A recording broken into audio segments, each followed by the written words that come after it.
Okay, just hit the tab key to hide the menus just so you can see this logo, which is a shield, which was part of their byline, the National Life and Accident Insurance Company Incorporated, Shields You. And you can take a look as they have this magazine, which is actually their own in-house publication.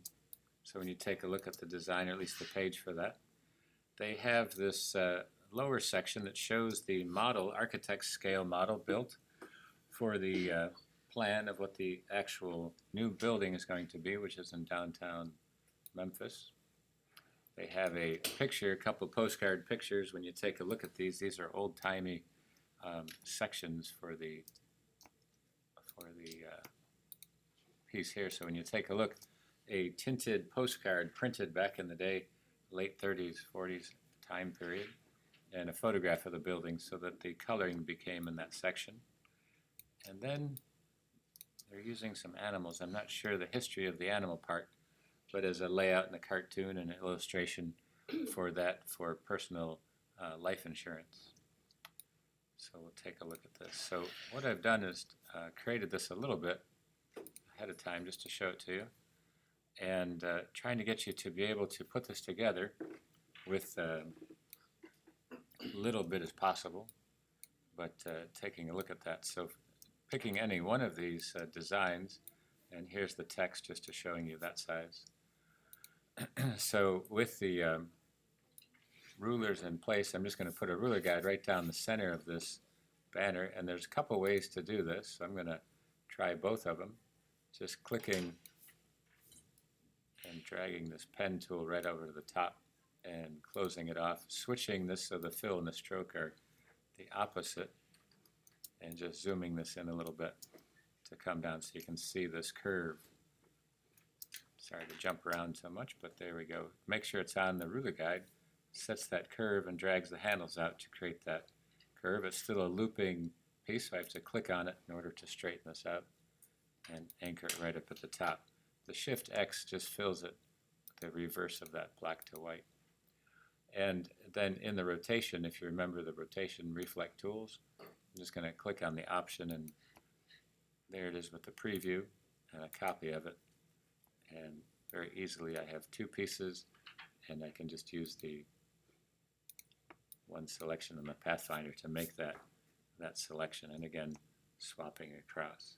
If I want to change the format, I can click on the color that's there, the blue, double click on this to get a brighter, more intense blue, that type of a thing to try to enhance it. Here's the original color, back and forth. It gives you the hue saturation, the web colors, CMYK, RGB, HSB, if you remember from before. So there you have it as a piece, and just switch it over. When you take a look at this, it's a pixelated image, but the text is there. So if you can just click the text box, and what I want you to try to keep is just one text box, and this is the idea of it at least.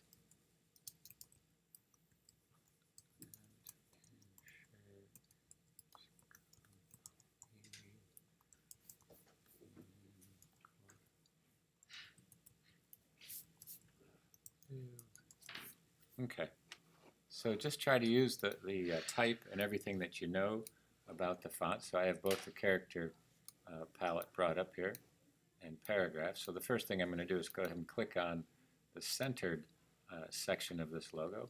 I'm going to go for the character, and I already have this font, so I'm just going to go ahead and make it Arial black. Highlight this, just type in Arial, at least it gets the beginning part for the black, and just set it right up on top there. Okay, and that makes it a little bit easier for the location. Now, as you go through this, I'm just going to double click on this part and try to keep it all as one large text box. And why this is highlighted, right next to it is the leading. So I'm just going to I'm clicking in here and using the arrow key only because it makes it a little bit easier to illustrate that. And then here's the life. So just trying to get it built up from there. And again, with the leading, now all of this part is selected, so depending on which one I choose, is going to be from that piece. And if this is all in the same text box or not, I can double click on one of these to bump it up, because their logo, this is an old school account as you take a look at it, and a couple of these things are getting smaller as they go through. So just by clicking and using the leading is easily dropping this across. So it takes a minute, but rather than making a different text box for each one, this is much easier, and you'll find out it's easier as you go through it, putting on any of the attributes for the layers and styles like that. And Shields U could probably be just a little bit bigger, not too much. And keep in mind, you also have vertical and horizontal scale that you can add to your piece. So now I have all of this highlighted. That's the text. And I just set it off to the side, because I might just want to swipe the colors with the eyedrop tool. So that'll take the color for the inside. Here's the stroke. I don't know if I'll be able to get that red. I missed it. So let's see if I can do that again. Maybe not. I might have to pick a red.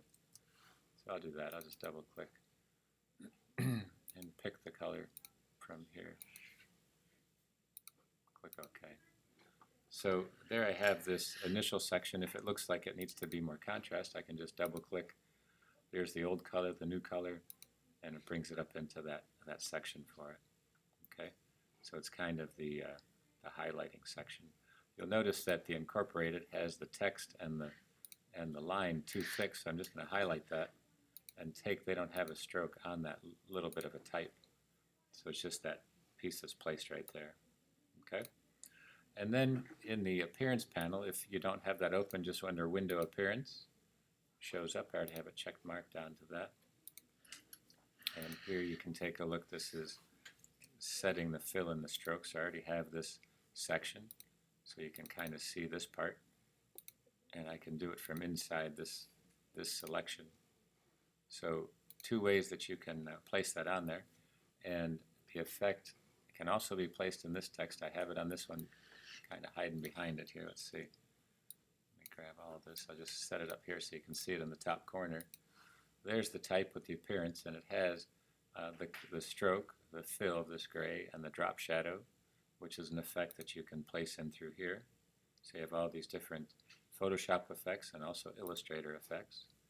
So if you go into not using the appearance, you can play it right in here and click on the drop shadow.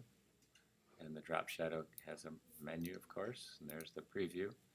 And the default right now, at least, is 3 points with a little bit of a blur. I'm going to take the blur off just slightly and click on here just to bump that up and just increase that blur one time.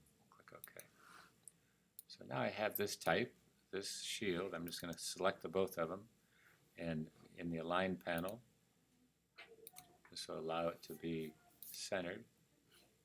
Careful that you don't have the artboard. I better put it on selection so that it'll just be within itself, and just bump it over here so it's on the center line of the ruler guide. This one I'm just going to switch over so it has the coloring to it. And again, with the object path, just like you did some of the previous signs, I'm just going to offset the path, and you can see it's in point, so I'm going to drop that down a little bit. Click OK, and give that a different color to it. So just so you can see some of the differences there. The stroke, you can also go in, click on this, just give it a thickness of a stroke, for example, and you can enhance this part, dropping those pieces inside that selection. So when you take a look at the graphic, it's just trying to use the Illustrator this time, and depending on which one you choose, I did the one that had the drop shadow with the coloring of the type and everything. And if you remember, on this shield that has the stroke, if I make the stroke a little bit larger, let's see if I can do that on this one. That's the point size. I'll do that. Here's the stroke, so I'll make it a little bit larger. And then say I wanted to put a gradient on it. Here's the gradient editor. Here's the color picker that has the gradients. If you remember, when you click on some of these gradients, they go across the whole piece. on the stroke, or you can do it so that it goes top to bottom, or you can make it follow the path so it goes all the way across that. So you have that type of an option to work with to enhance it. I'm not saying that's the best color scheme for it, but just wanted to show you that section to it. And one last thing, when you're done, this one you can take it into Photoshop to enhance some of the colors. I'm going to try to keep it all in Illustrator right here. Bump this out a little bit. Just grab this and set it up here. So I have a couple elements. So this outside one, effect, stylize, and do a drop shadow on that. So hitting preview on that. So here it just has a little bit of a drop shadow here for the whole thing. So trying to simulate some of the things in Photoshop that can happen. Keep in mind you have the coloring, everything that you can kind of work with. And then under view and hiding the grids with the comma there, that type of thing, you can hide everything, hide the rulers, go to view, take a look at the guides, hide the guides. It's very similar. Hit the tab key. And right now I have enough space around this that I could do a screenshot from there. Okay. And see how that goes. And if you did take this into Photoshop, you could do the same concept with that. Take this part off and bring that section in there.